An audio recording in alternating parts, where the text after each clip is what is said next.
Mula noon hanggang sa ngayon ay marami sa ating mga kababayan ang naninindigan sa isa nating kababayan na si Agapito Flores ang siyang nag-imbento ng ilaw na madalas nating ginagamit kung tawagin ay fluorescent bulb.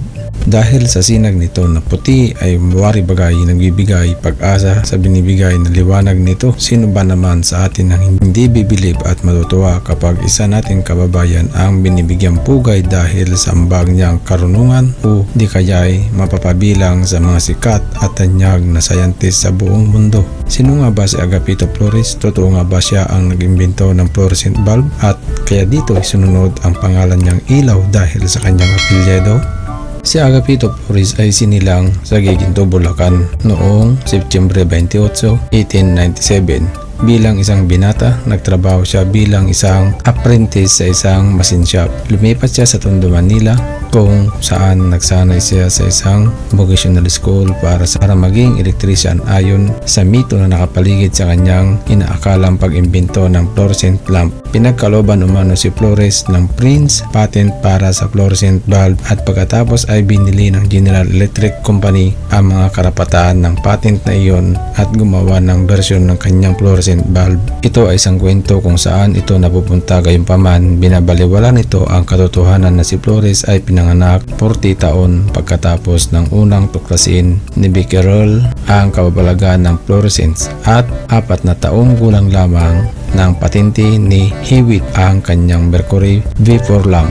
Gayon din, ang terminong fluorescent ay hindi maaring likayin bilang magpagpupugay kay Flores dahil ito ay nauna sa kanyang kapanganakan ng 45 taon bilang ebidensya ng naunang pag-iiral ng papel ni George Stokes. Ayon kay Dr. Benito Vergara ng Philippine Science Heritage Center ay kanyang sinalita, sa abot ng aking natutunan, isang Flores ang nagpipresenta ng idea ng fluorescent light kay Manuel Quezon noong siya ay naging presidente.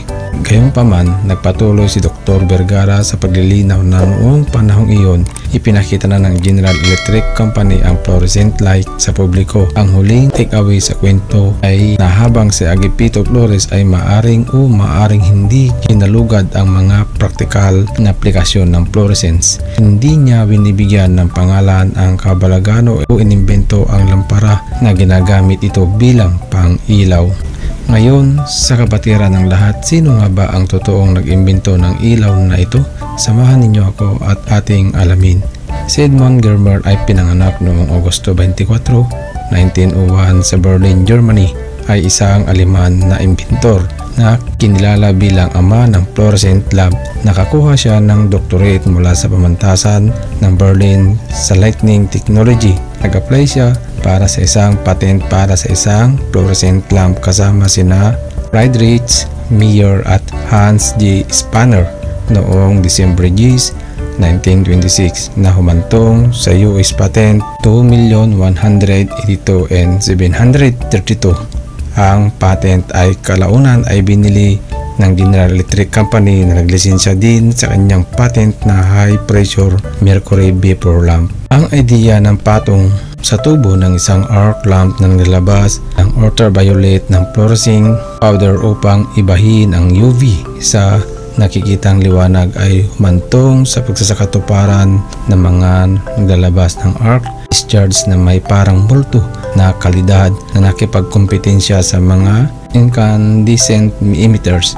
Bago iyon, ang hindi kasiyasiyang kulay na inilalabas ng liwanag ay naging dahilan upang ang mga lamp na ito ay hindi angkop para sa pang-araw-araw na paggamit sa kabila ng kanilang mas mataas na kahusayan.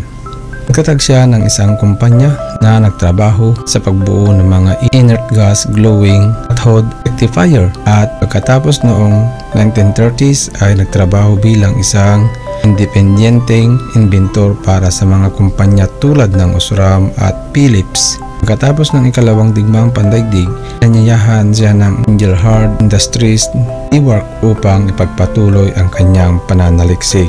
Siya at si Hans Spanner ay bawat isa ay ginawaran sila noon ng Frank E. Brown Medal ng Franklin Institute noong 1954 dahil sa kanilang kahusayan.